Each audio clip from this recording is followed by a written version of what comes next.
Hello बच्चों, आप सभी कैसे हैं। आशा करता हूं कि आप सभी स्वस्थ होंगे। बच्चों, आज इस वीडियो में हम लेकर आए कि राजस्थान कर्मचारी चयन आयोग ने चतुर्थ श्रेणी की बम्पर वैकेंसीज निकाली हैं। इसका ऑनलाइन एप्लीकेशन कब से शुरू होगा, अंतिम तिथि क्या होगी, कितना आपको एप्लीकेशन चार्ज यहाँ पर करना होगा, कितनी वैकेंसीज यहाँ पर टोटल दी गई हैं, क्या क्वालिफिकेशन होगी, सारा कुछ इस वीडियो में डिस्कस करेंगे। वीडियो को अंत तक जरूर देखें। अगर अभी तक आपने चैनल को सब्सक्राइब नहीं किया, सब्सक्राइब करें, वीडियो को लाइक करें और ज्यादा से ज्यादा शेयर करें ताकि ये उन सभी बच्चों के पास पहुंचे जो राजस्थान कर्मचारी चयन आयोग में चतुर्थ श्रेणी करना चाहते हैं। सबसे पहले हम यहाँ पर बात करते हैं कि इसकी प्रारंभिक तिथि क्या होगी। तो प्रारंभिक तिथि यहाँ पर देख सकते हैं 21/3/2025 दिया गया है, यानी कि 21 मार्च 2025 से ऑनलाइन एप्लीकेशन शुरू हो जाएंगे। अंतिम तिथि की अगर बात करते हैं तो 19/4/2025 रखा है, यानी कि 19 अप्रैल 2025 तक आप इसका ऑनलाइन एप्लीकेशन कंप्लीट कर सकते हैं। आवेदन शुल्क की अगर बात करते हैं तो 19/4/2025 को आवेदन शुल्क आपको इस डेट तक कंप्लीट करना होगा। कितना करना होगा यहाँ पर देख सकते हैं। अगर आप जनरल कैटेगरी के अंतर्गत आते हैं, जिन्हें अनरिजर्व या सामान्य जाति कहते हैं, या फिर अदर बैकवर्ड कास्ट ओबीसी के अंतर्गत आते हैं, अन्य पिछड़ा वर्ग के अंतर्गत, लेकिन क्रीमी लेयर में आप आते हैं तो आपको 600 रुपए का चार्ज यहाँ पर देना होगा। अगर आप ओबीसी नॉन क्रीमी लेयर यानी कि अदर बैकवर्ड कास्ट जिन्हें हम अन्य पिछड़ा वर्ग कहते हैं, या फिर एससी जिन्हें हम शेड्यूल्ड ट्राइब्स कहते हैं यानी कि पिछड़ी जाति, या एसटी शेड्यूल्ड ट्राइब्स जिन्हें हम जनजातियां कहते हैं, उसके अंतर्गत अगर आप आते हैं तो आपको यहाँ पर 400 रुपए का एप्लीकेशन चार्ज देना होगा। अगर आप ईडब्ल्यूएस इकोनॉमिकली वीक सेक्शन के अंतर्गत आते हैं, या फिर आप फिजिकली हैंडीकैप से हैं यानी कि दिव्यांग हैं, तो भी आपको यहाँ पर 400 रुपए का एप्लीकेशन चार्ज देना होगा। आप अदर स्टेट से आते हैं तो आपको यहाँ पर 600 रुपए का चार्ज देना होगा। आप किसी भी भारत के राजस्थान के अलावा किसी भी स्टेट से हैं या फिर यूनियन टेरिटरी से हैं तो 600 रुपए आपका चार्ज लगेगा। इसके बाद बात करते हैं आयु की, जो कि 1/1/2026 यानी कि 1 जनवरी 2026 को कैलकुलेट की जाएगी। 18 वर्ष से 40 वर्ष तक होनी चाहिए, यानी कि कम से कम 18 वर्ष और ज्यादा से ज्यादा 40 वर्ष होनी चाहिए। लेकिन अगर आप राजस्थान के रिजर्व कैटेगरी के अंतर्गत आते हैं तो RSSB के नियम के अनुसार आपको आयु में छूट दी जाएगी। कुल पदों की अगर बात करते हैं तो 52,453 पद यहाँ पे दिए गए हैं, जिनमें से टीएसपी के अंतर्गत आप देख सकते हैं 5,522 और नॉन टीएसपी क्षेत्र में यहाँ पर 40,931 पद दिए गए हैं। ये टोटल पद हैं आपके टीएसपी जो कि जनजातीय क्षेत्र होता है और जो नॉन जनजातीय क्षेत्र होता है उसके दोनों के आपको बता दिए जाएंगे। इसके बाद पेंशन की बात करते हैं तो इस भर्ती में राज्य सरकार के द्वारा पेंशन की सुविधा उपलब्ध है। तो इसके बाद यहाँ पर देखिए एग्जाम डेट। तो एग्जाम जो होगा वो आपका सीबीटी कंप्यूटर बेस्ड टेस्ट होगा, या फिर ये टैबलेट से भी कराया जा सकता है, और इसमें ओएमआर शीट का भी ऑप्शन है, यानी कि आपको ऑफलाइन ऑनलाइन दोनों मोड यहाँ पर दिए गए हैं।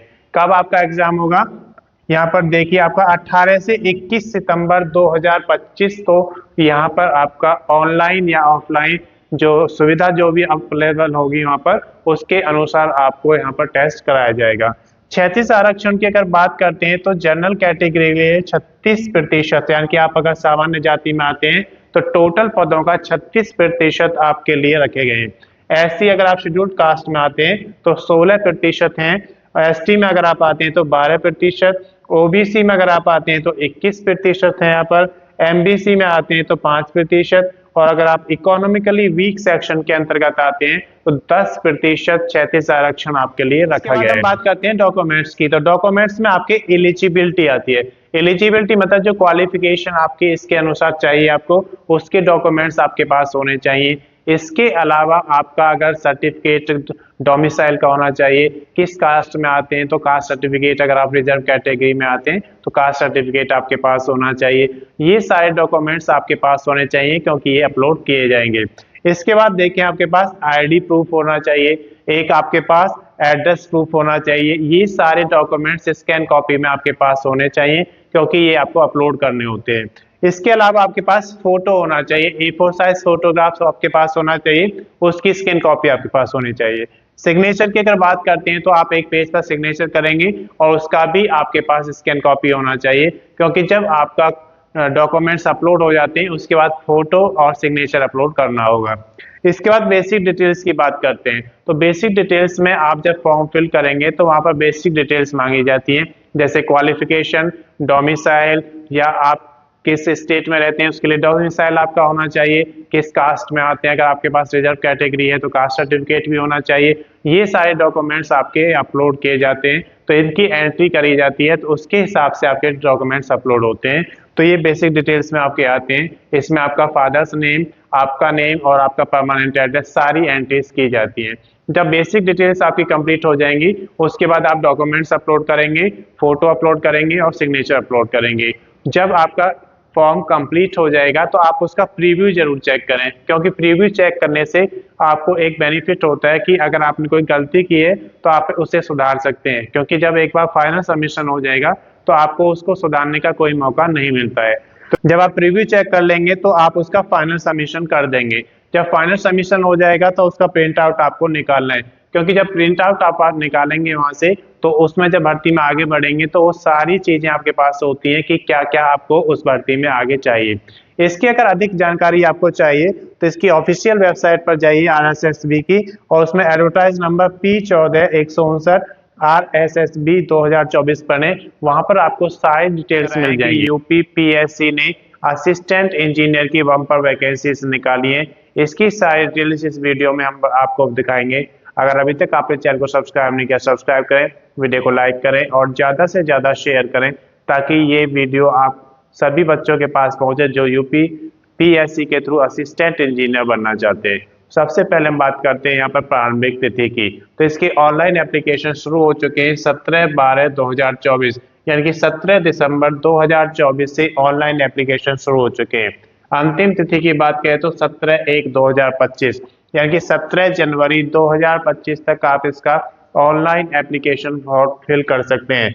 आवेदन शुल्क यहाँ पर 17/1/2025 तक आपको जमा करना होगा। किस कैटेगरी में कितना आवेदन शुल्क देना है यहाँ पर देख सकते हैं।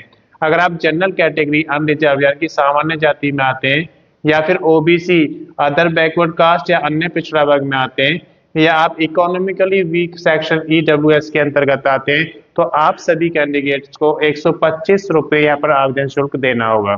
अगर आप SC schedule caste, ST schedule tribes यानी कि आप पिछड़ी जाति या फिर जनजाति के अंतर्गत आते हैं, तो आपको 65 रुपये का यहाँ पर एप्लीकेशन चार्ज देना होगा। अगर आप फिजिकल हैंडीकैप्स यानी कि दिव्यांग के अंतर्गत आते हैं तो 25 रुपये की एप्लीकेशन फीस आपको देनी होगी। इसके बाद हम बात करते हैं कि जो एप्लीकेशन फी है आप कैसे जमा करेंगे। तो आप इसको डेबिट कार्ड अगर यूज करते हैं तो डेबिट कार्ड के थ्रू जमा करा सकते हैं, आप इसको क्रेडिट कार्ड के थ्रू भी जमा करा सकते हैं, और अगर आप नेट बैंकिंग यूज करते हैं तो उसके थ्रू भी इसका ऑनलाइन एप्लीकेशन फीस जमा कर सकते हैं। इसके बाद हम बात करते हैं आयु की। तो आयु 1/7/2024 यानी कि 1 जुलाई 2024 को कैलकुलेट की जाएगी। उस डेट को आपकी आयु कम से कम 21 वर्ष और ज्यादा से ज्यादा 40 वर्ष होनी चाहिए। 21 वर्ष से कम नहीं होनी चाहिए और 40 वर्ष से ज्यादा नहीं होनी चाहिए। अगर छूट की बात करते हैं तो आयु में छूट दी जाती है रिजर्व कैटेगरीज को। तो कितनी छूट दी जाएगी, वो यूपी PSC नियम के अनुसार जो भी आयु में छूट दी जाती है वो छूट आपको इसमें दी जाएगी। इसके बाद हम कुल पदों की संख्या की बात करते हैं तो 604 पदों पर ये बम्पर वैकेंसी निकाली गई है, जो कि असिस्टेंट इंजीनियर की भर्ती है। योग्यता की बात करते हैं तो BE या BTech आपका होना चाहिए, बैचलर इन इंजीनियरिंग या बैचलर इन टेक्नोलॉजी। सिविल से आपका होना चाहिए, या मैकेनिकल से, या इलेक्ट्रिकल से, या फिर एग्रीकल्चरल इंजीनियरिंग से। अगर आपने BE या BTech किया हुआ है तो आप इसका फॉर्म अप्लाई करने के लिए एलिजिबल हैं। इसके बाद हम बात करते हैं डॉक्यूमेंट्स की कि क्या क्या डॉक्यूमेंट्स इसमें लगेंगे। तो जब भी आप ऑनलाइन एप्लीकेशन फिल करते हैं तो उसमें कुछ एंट्रीज आपको फिल करनी होती हैं, जिससे आपका ऑनलाइन एप्लीकेशन कंप्लीट होता है। बात करते हैं एलिजिबिलिटी की। तो एलिजिबिलिटी में आपके योग्यता के डॉक्यूमेंट्स आते हैं, जैसे कि यहाँ पर बैचलर इन इंजीनियरिंग आपसे मांगा गया है, या फिर BTech बैचलर इन टेक्नोलॉजी मांगा गया है। तो ये डॉक्यूमेंट्स आपके पास स्कैन कॉपी में होने चाहिए। इसके बाद ID प्रूफ भी आपके पास स्कैन कॉपी में होना चाहिए। आपका एड्रेस प्रूफ होना चाहिए जिसकी स्कैन कॉपी आपके पास होनी चाहिए। इसके बाद फोटो की अगर बात करते हैं तो पासपोर्ट साइज फोटोग्राफ्स आपके पास होना चाहिए, जो आपको अपलोड करना है तो उसकी स्कैन कॉपी आपके पास होनी चाहिए। सिग्नेचर की अगर बात करते हैं तो आपको एक पेज पर सिग्नेचर करना है और उसकी स्कैन कॉपी आपको अपने पास रखना है ताकि आप उसको भी अपलोड कर सकें। तो बेसिक डिटेल्स, जब आप फॉर्म अप्लाई करते हैं तो सबसे पहले आपको बेसिक डिटेल्स उसमें एंटर करनी होती है, जैसे आपकी क्वालिफिकेशन, आप किस स्टेट में रहते हैं उसका डोमिसाइल सर्टिफिकेट, आप अगर रिजर्व कैटेगरी में आते हैं तो आपका कास्ट सर्टिफिकेट भी लगता है, आपकी डेट ऑफ बर्थ क्या है, फादर्स नेम क्या है, ये सारी बेसिक डिटेल्स आपको पहले एंटर करनी होती है। उसके बाद ये सारे डॉक्यूमेंट्स आप अपलोड करेंगे।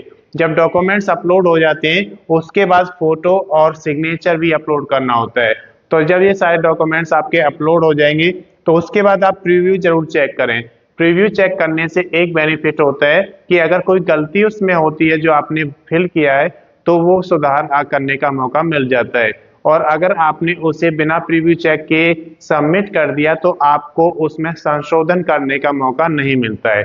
तो प्रीव्यू जब आपका चेक हो जाएगा और आपको लगता है कि सारी जानकारी सही है तो आप उसका फाइनल सबमिशन कर देंगे, और जब फाइनल सबमिशन हो जाएगा तो उसका प्रिंट आउट आप जरूर लें, क्योंकि प्रिंट आउट से आपको एक बेनिफिट होता है कि जैसे जैसे आप भर्ती में आगे बढ़ेंगे तो आपके पास वो सारे डॉक्यूमेंट्स होने चाहिए जो आपने उसमें एप्लीकेशन फॉर्म फिल करते समय जमा किए थे, तो वो सारे डॉक्यूमेंट्स आपको रेडी रखने हैं। तो ये सारे प्रिंट आउट में आपके पास अवेलेबल रहेंगे। अधिक जानकारी अगर आपको इसकी लेनी है तो आप यूपीपीएससी का एडवर्टाइजमेंट नंबर A9E1 2024 देखें, उसमें आपको इसकी सारी जानकारी मिल जाएगी। पुलिस में स्टेनो एएसआई की बम्पर वैकेंसीज निकाली गई हैं। कुल कितने पद हैं, प्रारंभिक तिथि क्या होगी, कब इसकी अंतिम तिथि है, एप्लीकेशन चार्ज कितना लगेगा, ये सारा कुछ इस वीडियो में डिस्कस करेंगे।